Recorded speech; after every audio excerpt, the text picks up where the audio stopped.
Welcome to exam सहपाठी।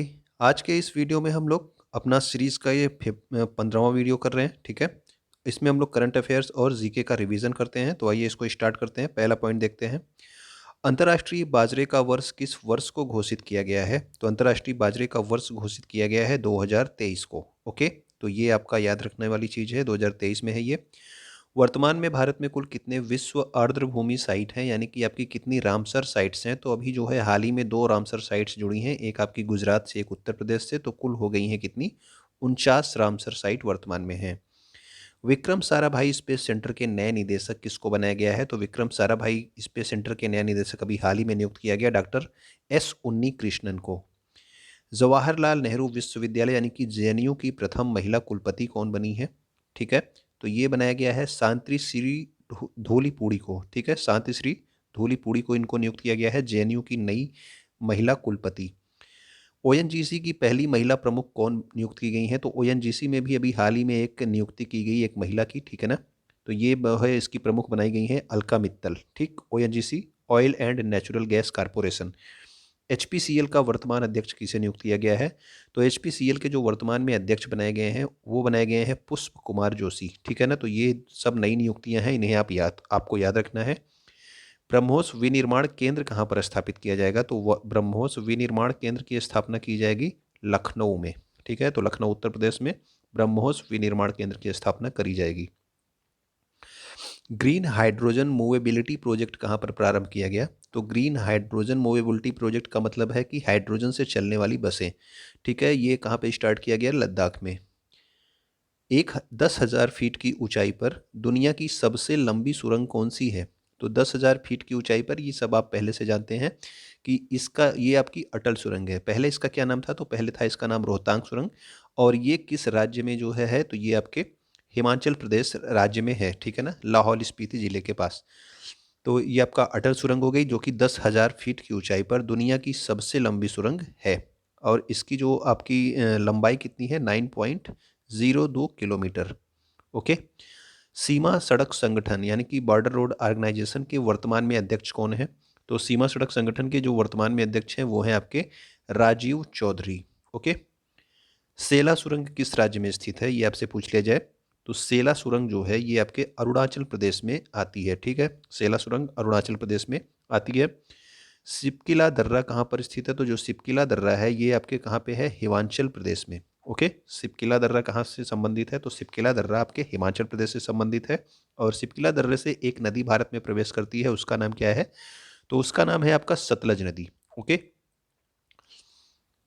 भारत का प्रथम 100% वैक्सीनेशन वाला राज्य अगर आपसे पूछ लिया जाए कि सबसे पहला राज्य ऐसा कौन सा है जो 100% वैक्सीनेशन कर चुका है, वो है आपका हिमाचल प्रदेश। ठीक, तो आपका हिमाचल प्रदेश जो है ये 100% वैक्सीनेशन वाला राज्य बन गया है।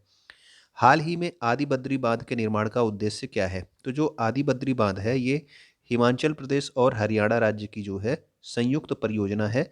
और इसका जो उद्देश्य है ये है आपके सरस्वती नदी का कायाकल्प करना। ठीक है, तो सरस्वती नदी का कायाकल्प करने के लिए हरियाणा और हिमाचल प्रदेश ने ये आपके आदि बद्री बांध के निर्माण करेगी। ओके। विजय हजारे ट्रॉफी 2021 के विजेता कौन है अगर आपसे पूछ लिया जाए? तो विजय हजारे ट्रॉफी 2021 में जो हुई थी उसके विजेता कौन थे? तो वो था आपका हिमाचल प्रदेश। ठीक, तो हिमाचल प्रदेश ने विजय हजारे ट्रॉफी 2021 जीती थी। और ये ट्रॉफी किस खेल से संबंधित होती है? अगर आप लोगों को पता हो तो आप कमेंट करके बताना कि विजय हजारे ट्रॉफी का संबंध किस खेल से है। लखनऊ की आईपीएल टीम का आधिकारिक नाम क्या रखा गया है? तो लखनऊ की जो आईपीएल टीम है उसका आधिकारिक नाम रखा गया है लखनऊ सुपर जायंट्स। ओके, तो लखनऊ सुपर जायंट्स जो है ये लखनऊ की आईपीएल टीम का आधिकारिक नाम रखा गया है, ये आप याद रखना। 2022 में G20 सम्मेलन की अध्यक्षता कौन सा देश करेगा? तो G20 सम्मेलन की अध्यक्षता आपसे कौन सा देश करेगा? 2022 में जो है इंडोनेशिया करेगा। जबकि 2023 में कौन करेगा? तो 2023 भी इंपॉर्टेंट है, याद रखिएगा, भारत 2023 में करेगा। और लेकिन इस वर्ष कौन करेगा? तो इस वर्ष इंडोनेशिया कर रहा है। कोप 27 का आयोजन कहाँ पे किया जाएगा? तो कोप 26 का आयोजन ग्लासगो स्कॉटलैंड में हुआ था। अब कोप 27 का आयोजन कहाँ पे किया जाएगा? तो वो किया जाएगा मिस्र देश में। ओके, तो कोप 27 का आयोजन कहाँ पे होगा? आपका मिस्र देश में किया जाएगा। ब्रिक्स 2022 की अध्यक्षता कौन सा देश करेगा? तो ये 2022 इस वर्ष चल रहा है, तो इस वर्ष इसकी अध्यक्षता कौन कर रहा है ब्रिक्स सम्मेलन की? तो ब्रिक्स सम्मेलन की अध्यक्षता वर्तमान में मतलब 2022 में करेगा चीन। इसके पहले किसने किया था? तो इंडिया ने किया था। ठीक है। उत्तराखंड में विधानसभा की कुल कितनी सीटें हैं? तो उत्तराखंड में विधानसभा की कुल कितनी सीटें हैं? 70 सीटें हैं। अगर आपसे पूछ लिया जाए कि उत्तर प्रदेश में विधानसभा की कितनी सीटों पर चुनाव हो रहे हैं वर्तमान में, तो आप लोग कमेंट करके बताना कि यूपी में विधानसभा की कितनी सीटें हैं, राज्यसभा की कितनी सीटें हैं, लोकसभा की कितनी सीटें हैं और विधान परिषद की कितनी सीटें हैं। ये सब आपको बताया गया है। तो उत्तर प्रदेश से संबंधित ये सारी सीटों वाली चीज़ें आप कमेंट जरूर करेंगे। ठीक है, इंपॉर्टेंट है ये। उत्तराखंड की राजधानी क्या है? तो उत्तराखंड की राजधानी क्या होती है? वो होती है आपकी देहरादून और गैरसैंण। तो ये दो राजधानियां हैं उत्तराखंड की। एक तो आपका जो देहरादून है ये आपकी शीतकालीन राजधानी है और जो गैरसैंण है ये आपकी ग्रीष्मकालीन राजधानी है। ठीक है ना। तो इस तरह से भी आपसे पूछा जा सकता है कि उत्तराखंड की ग्रीष्मकालीन राजधानी कौन सी है? तो आपको बताना पड़ेगा गैरसैंण। ठीक। किस राष्ट्रीय उद्यान का नाम बदलकर रामगंगा राष्ट्रीय उद्यान कर दिया गया है? तो ये आपका पहले जिम कॉर्बेट नेशनल पार्क था, कहाँ पे? उत्तराखंड में। ठीक है ना। अब इसका नाम बदल के क्या कर दिया गया है? तो रामगंगा राष्ट्रीय उद्यान। तो रामगंगा राष्ट्रीय उद्यान क्यों कर दिया गया? क्योंकि जिम कॉर्बेट के बीच से रामगंगा नदी बहती थी, इसीलिए इसका नाम बदल के रामगंगा राष्ट्रीय उद्यान कर दिया गया। प्रथम विश्व टेस्ट चैंपियनशिप का उपविजेता देश कौन सा था? तो उपविजेता की बात हो रही है। पहली बार विश्व टेस्ट चैंपियनशिप पिछले वर्ष आयोजित की गई थी। और ये जो विश्व टेस्ट चैंपियनशिप थी, क्रिकेट में टेस्ट में अभी विश्व चैंपियनशिप नहीं होता था, तो पहली बार हुआ है जिसमें उपविजेता यानी कि हार हार गया था फाइनल में। कौन? ये भारत था। और विजेता देश कौन था? तो वो था आपका न्यूजीलैंड। ठीक है। तो न्यूजीलैंड विदेश विजेता था, जबकि आपका भारत जो था ये उपविजेता यानी कि फाइनल में ये हार गया था। मेजर ध्यानचंद खेल रत्न पुरस्कार 2021 में किस क्रिकेट खिलाड़ी को दिया गया? तो मेजर ध्यानचंद खेल रत्न पुरस्कार कितने लोगों को दिया गया था 2021 में? ये आप कमेंट करके बताओगे। ठीक है, कितने लोगों को दिया गया?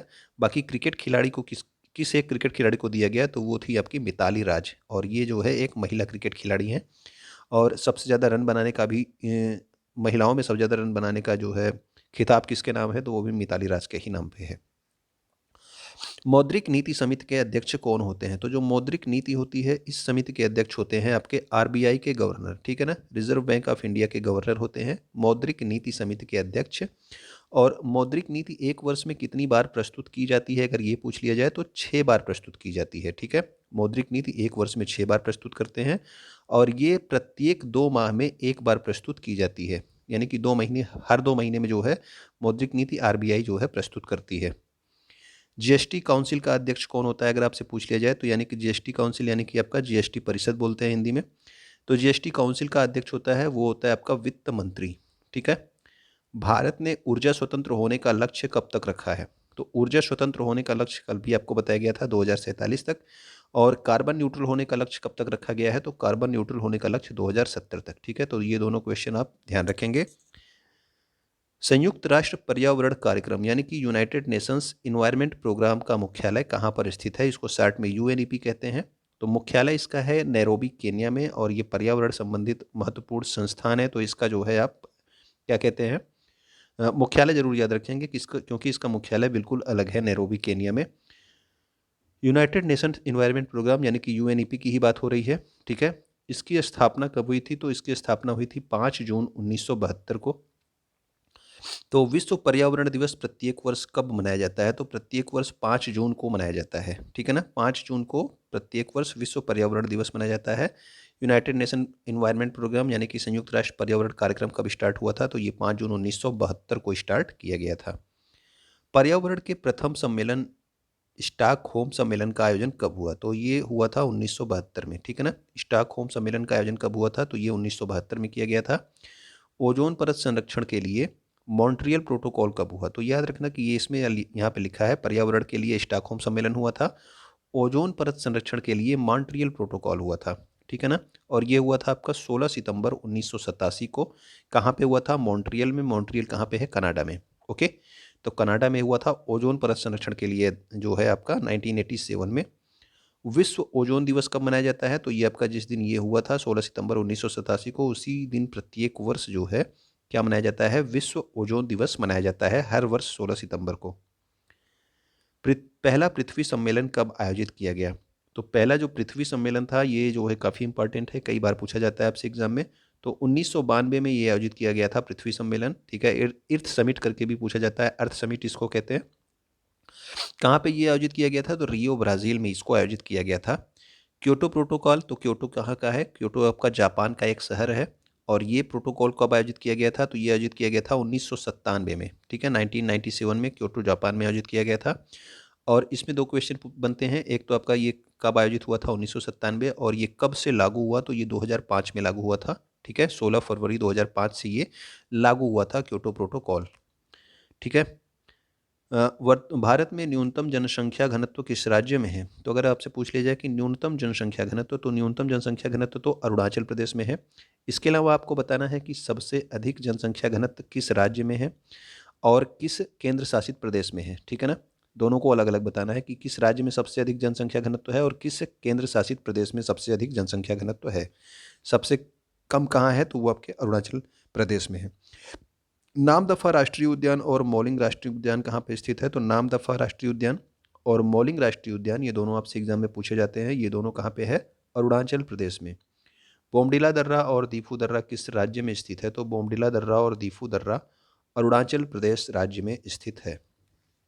अब देखते हैं 11 फरवरी के कुछ महत्वपूर्ण करंट अफेयर्स को।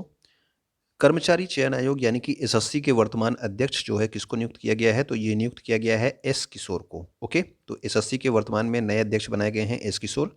महाराष्ट्र सरकार ने माझी वसुंधरा अभियान के लिए किसके साथ समझौता किया है? तो किसके साथ समझौता किया है? ये किया है यूएनईपी के साथ समझौता, ठीक है। तो माझी वसुंधरा अभियान के लिए किसके साथ समझौता ज्ञापन पे हस्ताक्षर हुए हैं? यूएनईपी के साथ। भारत का पहला व्यावसायिक स्तर का बायोमास आधारित हाइड्रोजन संयंत्र, ठीक है। तो बायोमास आधारित हाइड्रोजन संयंत्र है, ये जो है आपका कहाँ पे स्थापित किया जाएगा? तो यह स्थापित किया जा रहा है खंडवा मध्य प्रदेश में, ठीक है। बायोमास आधारित हाइड्रोजन संयंत्र कहाँ पे? खंडवा मध्य प्रदेश में। भारत में एक नई स्तनपायी प्रजाति जिसका नाम क्या है? व्हाइट चिक्ड मकॉक, ये बंदर की एक प्रजाति है, ठीक है। इसकी खोज किस राज्य में की गई है? तो ये की गई है अरुणाचल प्रदेश में। तो एक स्तनपायी प्रजाति है व्हाइट चिक्ड मकॉक, बंदर की प्रजाति है, इसकी खोज की गई है आपका अरुणाचल प्रदेश में। उत्तराखंड का ब्रांड एम्बेसडर किसे नियुक्त किया गया है? तो उत्तराखंड के ब्रांड एम्बेसडर बनाए गए हैं अक्षय कुमार, ठीक है। तो उत्तराखंड के मुख्यमंत्री कौन है? अगर आपको पता हो तो आप कमेंट करके बताना, ठीक है। अहमदाबाद की आईपीएल टीम का आधिकारिक नाम क्या रखा गया है? तो अहमदाबाद की जो आईपीएल टीम है उसका आधिकारिक नाम रखा गया है गुजरात टाइटंस, ठीक है। तो आपको बताना है क्या? आपको बताना है अब लखनऊ की आईपीएल टीम का नाम क्या रखा गया। अभी आपको कुछ देर पहले बताया गया कि लखनऊ की आईपीएल टीम का नाम क्या रखा गया, तो अब आपको बताना है कमेंट करके, और कमेंट आप जरूर किया कीजिए। वीडियो देखने के लिए आपका बहुत बहुत धन्यवाद। अगर आपको अच्छा लगा हो तो आप अपने दोस्तों तक शेयर कर सकते हैं और वीडियो को लाइक भी कर सकते हैं या डिसलाइक भी कर सकते हैं।